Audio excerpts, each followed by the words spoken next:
ठाणे महानगरपालिका आणि भारतरत्न डॉक्टर बाबासाहेब आंबेडकर सार्वजनिक जयंती महोत्सव समिती 2026 ठाणे शहर यांच्या संयुक्त विद्यमाने रविवारी 17 मे रोजी भारतरत्न डॉक्टर बाबासाहेब आंबेडकर जयंतीनिमित्त ठाणे शहरात सर्वधर्मीय मिरवणूक काढण्यात आली होती. तसेच राम गणेश गडकरी रंगायतन येथे सांस्कृतिक कार्यक्रमांचे आयोजन करण्यात आले होते. प्रचंड गर्दीने भरलेले सभागृह हीच डॉक्टर बाबासाहेबांची ताकद आहे आणि हीच ताकद आपल्याला मजबूत करून बाबासाहेबांचे स्वप्न पूर्ण करायचे आहे, असे उद्गार केंद्रीय सामाजिक न्याय राज्यमंत्री रामदास आठवले यांनी काढले.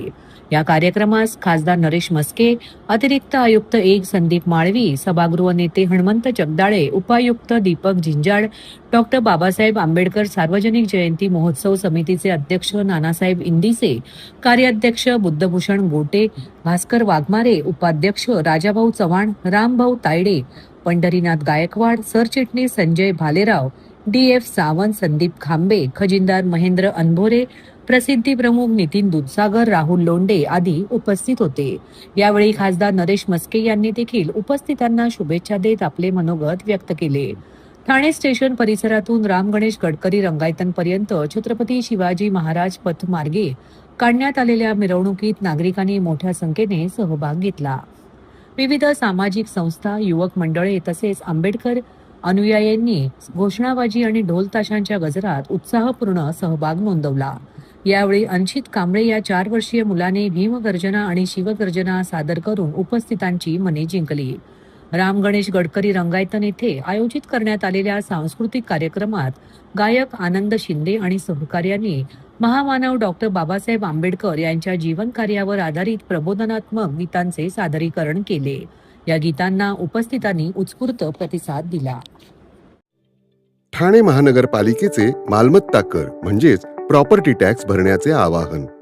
सन 2022-23 या आर्थिक वर्षाचे मालमत्ता कराचे म्हणजेच प्रॉपर्टी टॅक्सचे बिल ठाणेकर करदात्यांना महापालिकेमार्फत आर्थिक वर्षाच्या सुरुवातीस म्हणजेच माहे एप्रिल 2022 मध्ये देण्यात आलेले आहे. तथापि अद्यापही काही करदात्यांनी मालमत्ता कर महापालिकेकडे जमा केलेला नाही. सध्या आर्थिक वर्षाचा अंतिम टप्पा सुरू झाला आहे. मालमत्ता कर वसुलीसाठी महापालिकेतर्फे कडक कारवाई हाती घेण्यात आली आहे. या अंतर्गत जंगम मालमत्ता, टीव्ही, फ्रीज, वाहन व इतर जप्त करणे तसेच स्थावर मालमत्ता वॉरंट बजावून जप्त करण्यात येत असून मालमत्तेचा जाहीर विक्रीद्वारे लिलाव करून कराची रक्कम वसूल करण्यात येत आहे. मालमत्तेस पाणी पुरवठा करण्यात येणारे नळ संयोजन खंडित करण्यात येत आहेत.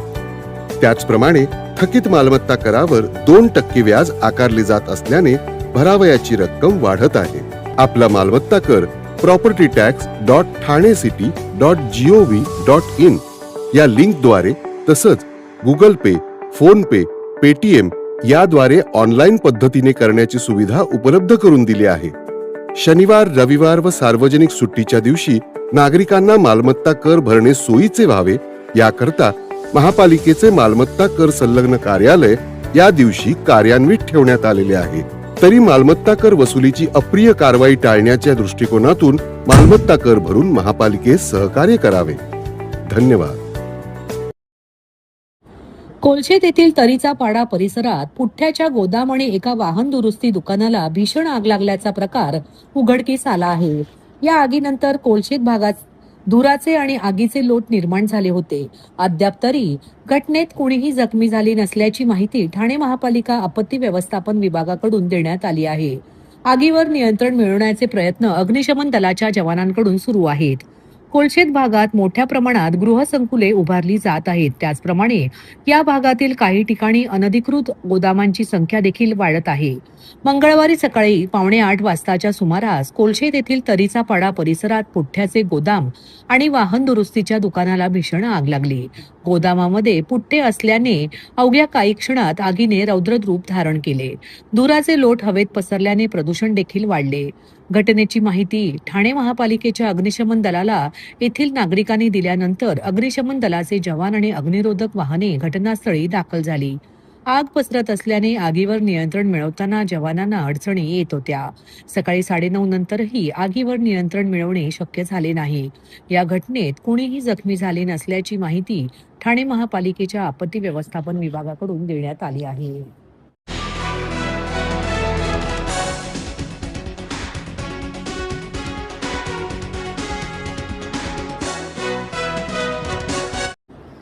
स्मार्ट सिटीच्या दिशेने वेगाने धावणाऱ्या ठाणे शहरात गेल्या 1.5 वर्षात तब्बल 560 झाडे उन्मळून पडली तर 389 फांद्या कोसळल्याच्या घटना घडल्या आहेत. विशेष म्हणजे पाऊस किंवा वादळी वारे नसतानाही गेल्या 5 महिन्यात 55 मोठी झाडे उन्मळून पडली आहेत. त्यामुळे नागरी विकास कामे, अवैज्ञानिक खोदकामे आणि झाडांच्या मुळावर होणारा परिणाम याबाबत गंभीर प्रश्न उपस्थित होऊ लागले आहेत. एकेकाळी हिरवाईने नटलेले ठाणे आज सिमेंट कॉन्क्रीटच्या जंगलात बदलत चालले आहे. मेट्रो, सिमेंट रस्ते, मलनिस्सारण वाहिन्या, पदपथ आणि विविध विकास कामांसाठी मोठ्या प्रमाणात खोदकाम सुरू आहे. या कामांदरम्यान झाडांच्या मुळावर घाला पडत असल्याचे पर्यावरण अभ्यासकांचे म्हणणे आहे.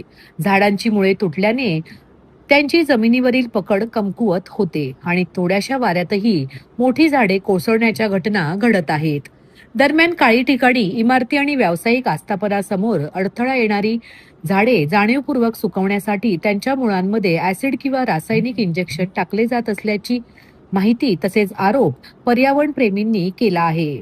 त्यामुळे या सर्व घटनांची सखोल चौकशी करून वृक्ष संवर्धनासाठी कठोर उपाययोजना करण्याची मागणी जोर धरू लागली आहे.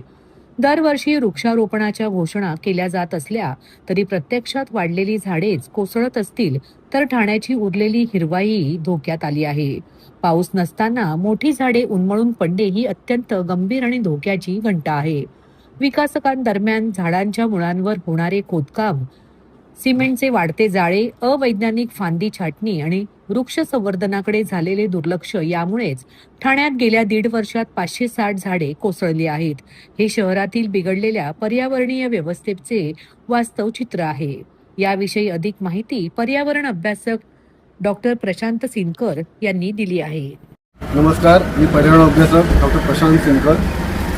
गेल्या काही वर्षात ठाणे शहराचा चेहरा मोहरा बदलला असला सिमेंट काँक्रीटच्या जंगलांनी आज शहर वेढलं जात आहे. मात्र प्रशासनाकडे झाडांच्या बाबतीत खूपच दुर्लक्ष होताना दिसतं आपल्याकडे. एकेकाळी निसर्गाने बहरलेलं शहर आज एका काँक्रीटच्या जंगलात वेढलं जात आहे. गेल्या वर्षभरात ठाणे शहरात साधारण 505 झाडं उन्मळून पडली, तर गेल्या 5 महिन्यामध्ये जवळपास 55 झाडं उन्मळून पडली आहेत. हा एक विचार केला तर झाडं उन्मळून पडणं ही एक मोठी दुर्दैवाचीच बाब म्हणावी लागेल. एका बाजूला ठाण्यात मोठमोठ्या झाडांचं एक संहार केला जातोय आणि त्या ठिकाणी काँक्रीटची जंगलं उभी केली जात आहेत. दुर्दैवाने आज ठाण्याकडे फारसं कोणी बघताना दिसत नाही. शहराचा आज एकंदर चेहरा मोहरा बघितला तर एक रखरखीत असं एक शहर आज त्याची गणना होते. आज मुंबईपेक्षा ठाणे शहराचं तापमान जवळपास 2 डिग्रीने वाढलेलं आहे. मात्र हे प्रशासन काय करतं हेच कळत नाहीये. झाडं का उन्मळून पडतात याचा अभ्यास पण कोण करत नाहीये. जानेवारी म्हणजे पाऊस न पडता जर 55 झाडं कोसळत पडत असतील तर ह्याला जबाबदार कोण? ठाणे शहराची विकास कामं चालतात, खोदकामं होत आहेत, मेट्रोचं काम असेल, मलनिस्सारणचं काम असेल, हे होत असताना आतून झाडाची जी मुळं आहेत ती खणली जातात, तुटली जातात आणि झाड मोळकळीत येतं. त्याबरोबरच पावसाळ्यामध्ये अवैध अशास्त्रीय पद्धतीने झाडांची छाटणी होती, फांद्यांची छाटणी होते. त्या दृष्टीने सुद्धा झाडाचा बॅलन्स हा बाजूला होऊन ही झाडं उन्मळून पडत आहेत. खरोखरच आज एक दुर्दैवाची गोष्ट वाटते की ठाणे शहरात एक म्हणजे निसर्गाने बहरलेलं एक शहर आज एक विध्वंस पद्धतीने आज वागताना दिसतंय. ठाण्यात नवीन झाडं लावणं यात काळाची गरज आहे आणि जर झाडं नसतील तर ठाण्याचा रखरखाट हा आपण उभ्या डोळ्यांनी बघणार आहोत. गेल्या 10 महिन्यांपासून प्रोत्साहन भत्त्यापासून वंचित असलेल्या डॉक्टरांना न्याय मिळवून देण्यासाठी सातत्याने पाठपुरावा केला आणि अखेर आवश्यक निधी मंजूर झाला आहे. पुढील 2 दिवसात डॉक्टरांच्या खात्यात हा प्रोत्साहन भत्ता जमा होणार असल्याची माहिती जनसेवकांचा जनसंवाद 101व्या कार्यक्रमात डॉक्टरांनी माध्यमांसमोर दिली.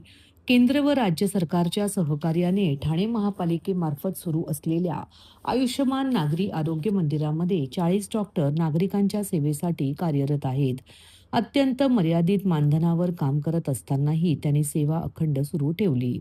त्यांच्या या सेवेला न्याय मिळावा यासाठी महापालिका आणि राज्य स्तरावर सातत्याने पाठपुरावा केला. खोपट येथील भाजप कार्यालयात आयोजित 101व्या जनसेवकाचा जनसंवाद या कार्यक्रमात अनेक नागरिकांनी उपस्थित राहून विविध प्रश्नांबाबत निवेदने सादर केली. यावेळी ठाणे महापालिकेच्या मलनिस्सारण केंद्रावरील कर्मचाऱ्यांनीही गंभीर समस्या मांडल्या. माजिवडा, विटावा आणि कोलशेत येथील एसटीपी कर्मचाऱ्यांना कंत्राटदारांकडून किमान वेतन, वेळेवर पगार, नियुक्तीपत्र, रजा, पीएफ यासारख्या मूलभूत सुविधांपासून वंचित ठेवले जात असल्याची बाब समोर आली. संबंधित अधिकाऱ्यांशी तत्काळ चर्चा करून कर्मचाऱ्यांना न्याय मिळवून देण्यासाठी सकारात्मक निर्णय प्रक्रियेला सुरुवात करण्यात आली आहे. जनसेवकाचा जनसंवादमध्ये डोंगरीपाडा, पातलीपाडा तसेच पाणी टंचाईग्रस्त गृहसंकुलांचे पदाधिकारीही उपस्थित होते. पाणी टंचाईमुळे लोढा, अमारा यासारख्या गृहसंकुलाला केवळ टँकरसाठी वर्षाकाठी तब्बल 85 लाख रुपये खर्च करावे लागत आहे. अनेक गृहसंकुलांची परिस्थिती याहून वेगळी नाही. मग या टँकर व्यवस्थेमागे अधिकारी आणि टँकर चालकांची हात मिळवणी आहे का, असा गंभीर प्रश्न उपस्थित केला. याबाबत पुढील 3 दिवसात संबंधित अधिकाऱ्यांची बैठक घेऊन ठोस आणि दीर्घकालीन उपाययोजना करण्याचा निर्णय घेतला आहे. जनतेच्या प्रश्नासाठी संघर्ष कायम राहणार, कारण जनसेवकांचा जनसंवाद हा केवळ कार्यक्रम नाही, तर सामान्य माणसांच्या न्यायाचा आवाज आहे.